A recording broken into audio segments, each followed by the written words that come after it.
오늘 우리에게 주신 말씀 요한복음 2장 13절에서 25절, 이 성전을 헐라. 13절 제가 먼저 읽습니다. 유대인의 유월절이 가까운지라 예수께서 예루살렘으로 올라가셨더니. 14절입니다. 성전 안에서 소와 양과 비둘기 파는 사람들과 돈 바꾸는 사람들이 앉아 있는 것을 보시고 노끈으로 채찍을 만드사 양이나 소를 다 성전에서 내쫓으시고 돈 바꾸는 사람들의 돈을 쏟으시며 상을 엎으시고 비둘기 파는 사람들에게 이르시되 이것을 여기서 가져가라. 내 아버지의 집으로 장사하는 집을 만들지 말라 하시니 제자들이 성경 말씀에 주의 전을 사모하는 열심히 나를 삼키리라 한 것을 기억하더라. 이에 유대인들이 대답하여 예수께 말하기를 내가 이런 일을 행하니 무슨 표적을 우리에게 보이겠느냐.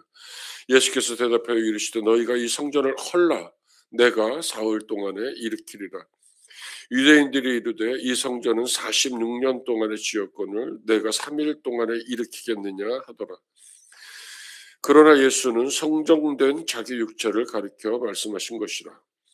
죽은 자 가운데서 살아나신 후에야 제자들이 이 말씀하신 것을 기억하고 성경과 예수께서 하신 말씀을 믿었더라.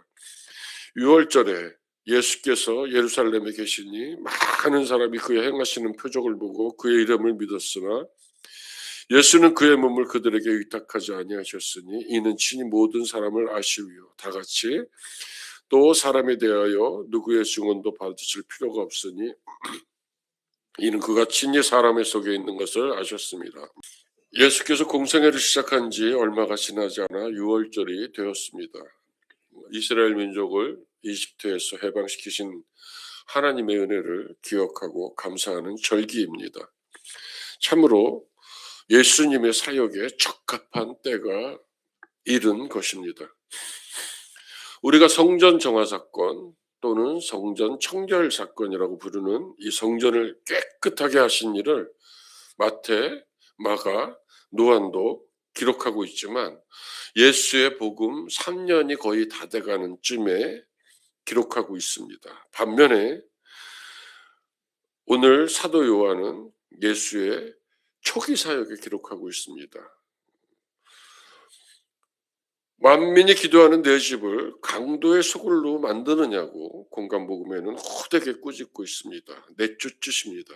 근데 오늘 사도 요한이 기록하고 있는 오늘의 상황 속에서는 공간복음을 이미 다 본 것 같습니다. 사도 요한이. 그래서 공간복음의 부족한 부분을 보충하려는 의도로 기록했다. 또는 사도 요한만의 관점. 오늘 그 사건을 예수 그리스도의 죽으심의 원인의 하나로 보면서 끊임없이 추적해가고 있는 사도 요한의 관점에서 초기 사역에 넣지 않았나 이렇게 생각합니다. 성경학자들은 두 번 모두 있었다라고 보고 있습니다. 예수께서 성전 안 이방인들을 위해서 벽으로 둘러싸여져 있는 넓은 뜰, 이방인의 뜰 안으로 들어갔습니다. 완전히 시장바닥이었습니다. 시끌벅적하였습니다. 장사치의 고함소리, 동물들의 소리와 냄새, 여기저기서 흥정하는 소리들, 많은 순례객들이 서로 밀고 밀리는 상황이었습니다. 멀리서 예배하러 오는 순례객들의 편리를 위해서 시작된 동물을 사고 파는 행위였습니다. 또 성전세를 만들어서 외국 화폐를 가지고 온 이들에게 당시 황제의 얼굴이 새겨진 로마 화폐인 두로, 동전으로 바꾸어주는 환전이 시행되고 있었습니다. 그러나 말만 번지르르 했습니다. 그 돈으로 인하여서 부패가 시작됐고 엄청난 이윤을 착복하는 시장 논리까지 합쳐지면서 말 그대로 이방인들이 기도할 수 있는 유일한 장소인 이방인의 뜰을 시장 바닥으로 장터로 만든 것입니다. 거룩한 예배의 초소인 성전이 백화점이 되었습니다. 세번역입니다. 메시지 성경은 이렇게 기록합니다. 누가복음 2장 15절 16절 말씀을 예수께서 가죽끈으로 채찍을 만들어서 그들을 성전에서 쫓아내셨다. 양과 소를 몰아내고 동전을 사방으로 흩어버리시며 고리대금업자들의 가판대를 뒤엎으셨다. 예수께서 비둘기 상인들에게 이렇게 말씀하셨다. 여기에서 너희 물건을 치워라. 내 아버지의 집을 쇼핑몰로 만드는 것은 그만두어라.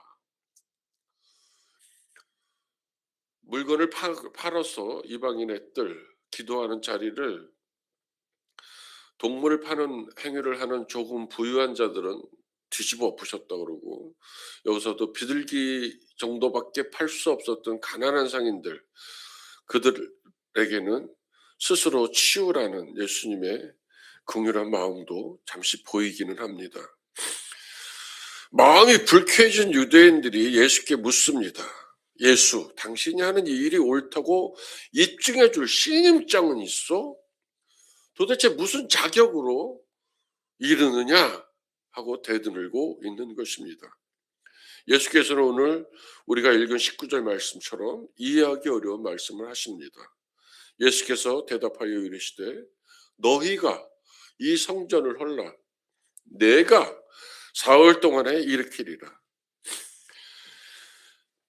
학개서 2장 3절의 말씀을 보면 스룹바벨의 성전이 솔로몬 성전보다 못하다는 이유로 헤롯 대왕이 다시 지은 성전입니다. BC 20년쯤에 짓기 시작하여 무려 46년 동안이나 걸려서 완공된 성전입니다. 내가 3일 동안에 일으키겠느냐? 예, 내가는 강조형으로 성경이 기록했습니다.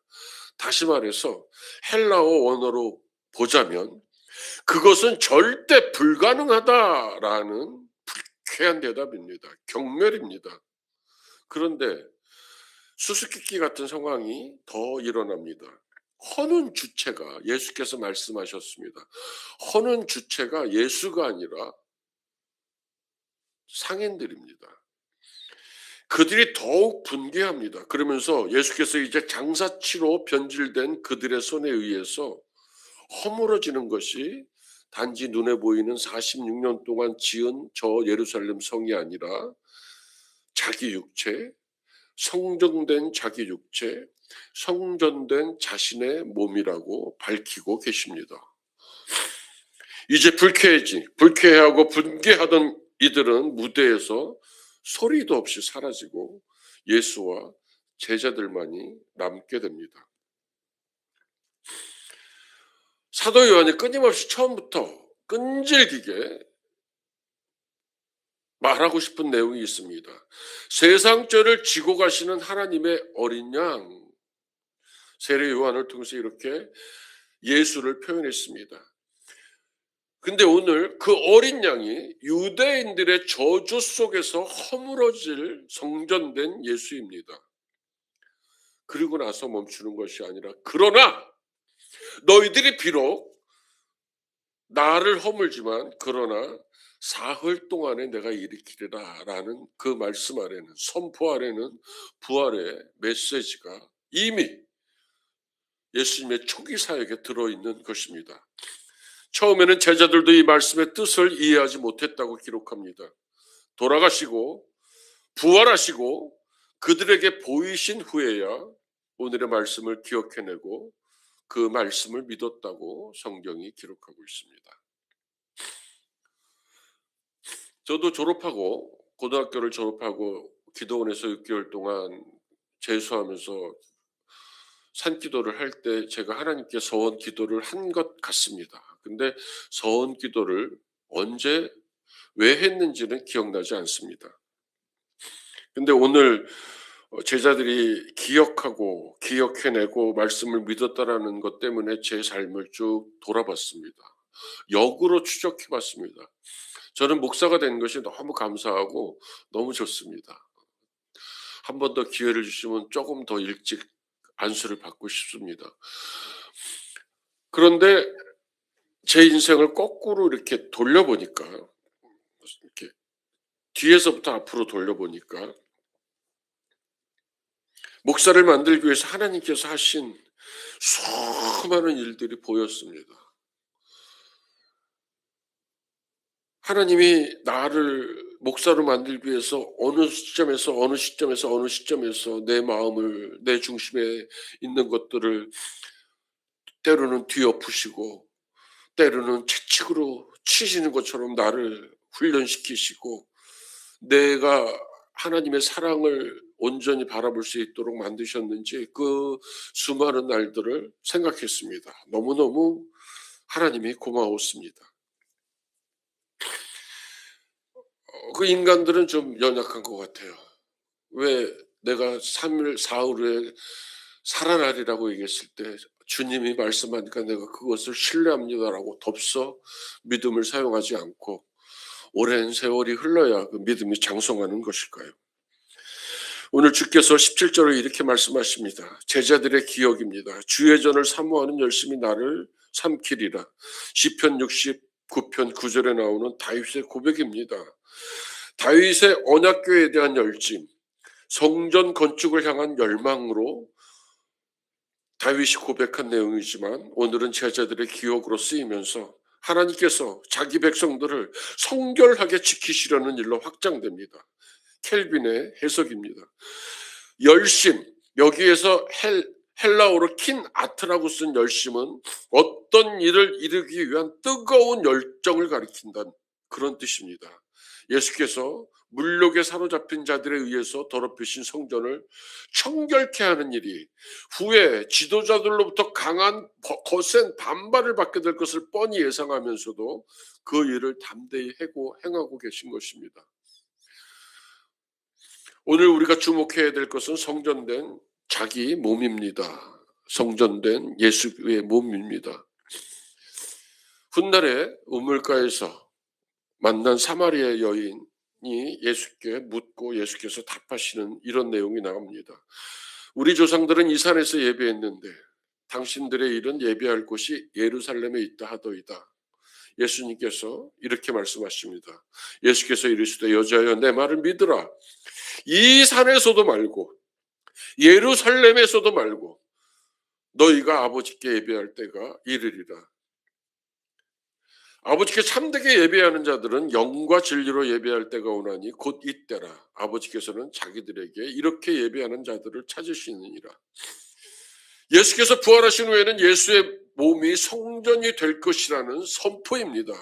예수의 몸이 새 성전이 되어서 당신의 백성들, 자기 백성들을 그 안으로 불러 모으실 것이라는 선포입니다. 성전된 예수, 그 안에는 성전된 우리가 이제 있습니다. 고린도전서 3장 16절에 너희가 하나님의 성전인 것과 하나님의 성령이 너희 안에 거하시는 것을 알지 못하느냐? 오늘 이후로 예수와 우리는 한 성전으로 연합합니다. 에베소서의 고백입니다. 그의 안에서 건물마다 서로 연결하여 주 안에서 성전이 되어가고 너희도 성령 안에서 하나님이 거하실 처소가 되기 위하여 그리스도 예수 안에서 함께 지어져 가느니라. 오늘 말씀 말미에 많은 사람이 그의 행하시는 표적을 보고 그의 이름을 믿었으나라고 사도 요한은 기록하고 있습니다. 요한복음, 제가 요한복음을 시작하면서 맨 서두에 이 말씀을 하려다가 오늘까지 미뤘습니다. 요한복음에는 이 믿음, 피스티오라는 말이 98번이나 나옵니다. 모두 현재 시제인 동사나 분사 형태로 사용하고 있습니다. 명사 형태인 믿음, 피스티스라는 말은 요한복음에는 등장하지 않습니다. 그러면 이 믿음, 많은 사람이 그의 행하시는 표적을 보고 그의 이름을 믿었으나 이거는 뭐냐면 계속해서 믿는 믿음으로 살아가게 됐다. 부활을 바라보는 믿음을 가지고 이 믿음을 가지고 사용하면서 살아가기로 결심했다. 살아있는 믿음을 소유했다입니다. 이 믿음 안에 포도나무 교회가 하나로 일치되길 원합니다. 교회 밖에서도 영과 진리로 예배하는 성전된 삶, 예배하는 삶을 사셔야 합니다. 하나의 성전이 또 하나의 성전을 예수의 마음으로 사랑하면서 서로의 힘을 나누어지고 가야 합니다. 이것이 예수께서 이 땅에 오셔서 십자가를 지신 이유이고 오늘 우리가 보는 성전을 청결하게 하는 까닭입니다. 우리가 예수를 믿는 이유도 그것입니다. 우리를 성전된 몸으로 정화시키시는 그 예수, 우리를 부활에까지 이끄실 그 예수, 오늘 하루 성전된 내 삶, 내 삶의 뜰 안에, 내 성전된 내 삶의 중심 안에 무엇이 있는지 살피시기 바랍니다. 우리가 사도 요한을 처음 접했을 때 예수께서 하시는 말씀을 제가 오늘 여러분들한테 다시 하는 것으로 오늘 설교를 마치려고 합니다. 주께서 묻습니다. 무엇을 구하느냐? 무엇을 구하시냐? 우리 말씀을 붙들고 기도하겠습니다. 22절 말씀입니다. 죽은 자 가운데서 살아나신 후에야 제자들이 이 말씀하신 것을 기억하고 성경과 예수께서 하신 말씀을 믿었더라. 우리가 모태에서 조성되기도 전에 우리를 아신 하나님입니다. 그 하나님이 우리의 삶을 구원으로 이끄셨고 은혜로 채우셨고 오늘도 인도하고 계십니다. 기억하시기 바랍니다. 로세처를 기억하라고 말씀하시는 주님은 성전된 우리 안에 더러운 것들이, 무욕이, 탐욕이, 예배적이지 않은 것들이 너무나 많이 자리할까 봐 오늘 이 말씀 우리에게 들려주시는 것 같습니다. 우리의 삶을 동행하시면서 끊임없이 돌보시는 그 하나님을 기억하시고 기도하는 시간을 갖도록 하겠습니다. 주여 한번 외칩니다. 주여! 고맙습니다. 하나님, 영원히 죽었던 내 생명을 예수의 보혈의 피로 십자가에 죽으시고 온전히 구속하여 주시고 나를 의롭다 칭하시고 내 안에 들어오셔서 내 삶의 중심에 예수 그리스도를 모시게 하시고 내가 또 성전이 되게 하셔서 하나님의 거룩한 나라를 향하여서 살아있는 믿음을 가지고 달려갈 수 있도록 인도하시는 여호와께 영광과 찬송과 감사를 돌려보냅니다. 세상에 살면서 더럽혀진 성전된 더럽혀진 내 몸을 돌아보게 하시니 감사합니다. 하나님 주님이 다 갈아엎으시기 전에 내가 스스로 하나님이여 하나님 앞에 부족한 것들을 다 내려놓기를 원합니다. 회개합니다. 하나님 내 마음이 주님 앞에 온전히 무릎 꿇게 하시고 마음의 할례를 받게 하시고 주의 은혜를 구하는 부드러운 마음이 되게 하셔서 성전된 몸으로 예배자의 삶으로 살아갈 수 있도록 성령이여 도와주시옵소서. 하나님의 능력으로 도와주시옵소서. 전능자 하나님이여 연약합니다. 저를 도와주시옵소서. 자주 넘어집니다. 주님이 나를 붙잡아 주시옵소서. 일으켜 주시옵소서. 오직 주님만이 나의 왕이십니다. 감마시키와 마카라. 하나님 오늘 하루도 주의 능력 안에 머물기를 원합니다. 주의 권능 안에 머물기를 원합니다. 오시키와 마카라. 아버지 역사하여 주시옵소서. 25절 말씀입니다. 또 사람에 대하여 누구의 증언도 받으실 필요가 없으니 이는 그가 친히 사람 속에 있는 것을 아셨습니다. 나다나엘을 그 마음을 꿰뚫어 보신 하나님은 우리의 마음을 아십니다. 우리의 생각을 아십니다. 하나님 도와주세요.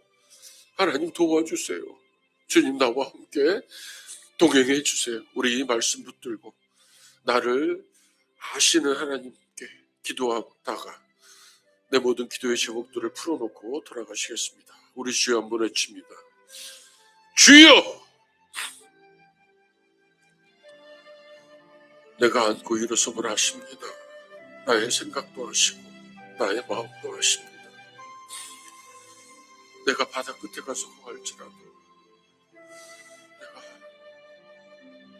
저 하늘 높이 올라갔음을지라도 거기서도 하나님 나를 보고 계십니다. 주님, 이미 내 삶의 모든 여정까지도 주께서 하십니다. 하나님 나를 도와주시옵소서.